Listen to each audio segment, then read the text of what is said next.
Je me présente, Gaëlle Caudal, je suis responsable du pôle partenariat scientifique et culturel qui gère le site Nantes Patrimonia. Alors derrière Nantes Patrimonia, il y a toute une équipe qui gère quotidiennement le site pour saisir les données, assurer sa maintenance et son développement technique. Bonjour, je suis Pierre Fauvel, je suis chargé de projet numérique au sein de la direction du patrimoine et de l'archéologie. Mon rôle dans le projet, c'est d'assurer la coordination et le suivi des chantiers techniques en lien avec mes collègues du département des ressources numériques de la ville de Nantes Métropole et de nos prestataires de développement. Dans le cadre du projet Nantes Patrimonia, il y a une masse de données et d'informations importante qui est produite. Donc, tout l'enjeu en fait était de pérenniser ce savoir collectif dans le temps, d'en permettre un accès rapide et de favoriser la connaissance autour de l'histoire et des patrimoines nantais. Donc, c'est dans ce sens qu'un véritable écosystème numérique a été déployé afin de collecter, d'archiver, d'indexer et de diffuser cette information.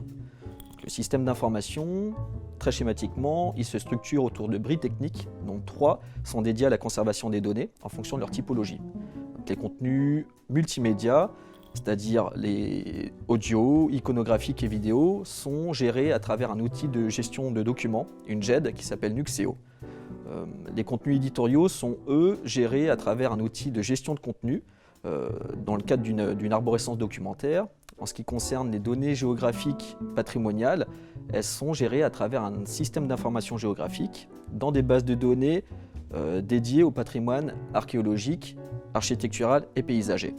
Donc, l'ensemble des contenus présents dans Nantes Patrimonia, que ce soit les contenus encyclopédiques, les actualités patrimoniales ou encore les applications cartographiques, proviennent d'une de ces briques techniques. Donc, le véritable défi technique était de rendre communicables ces différents outils les uns avec les autres afin de permettre la diffusion des contenus sur Nantes Patrimonia.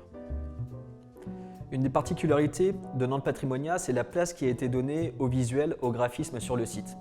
Donc, en effet, on y retrouve des cartes postales, des dessins, des estampes, des illustrations, des témoignages sous forme de bande-son, de la vidéo.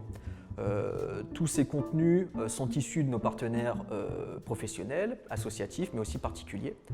Et on travaille en étroite collaboration aussi avec les archives de Nantes, qui disposent d'un fonds numérique extraordinaire, d'une richesse insoupçonnée. Ça, c'est ma collègue Dorothée Scafetta-Marchand, qui est iconographe au sein de notre service.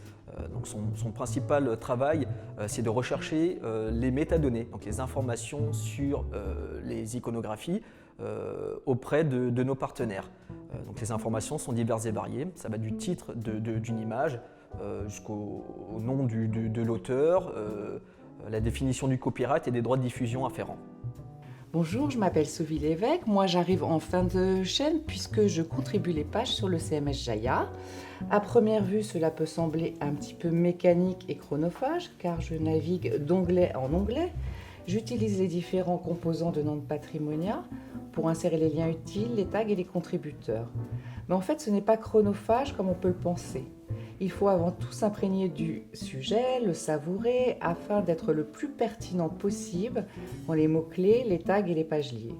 Ces éléments sont nécessaires pour référencer correctement la page sur Nantes Patrimonia et dans les moteurs de recherche, mais aussi pour créer des liens entre les pages du site et proposer au lecteur du contenu suggéré. C'est une grande richesse de lire ces textes de contributeurs et de voir l'aboutissement en les mettant en page. Cela nécessite donc une bonne connaissance de cette encyclopédie vivante, puisque c'est actuellement plus de 600 pages, et puis c'est avant tout un travail d'échange avec l'équipe, donc c'est passionnant.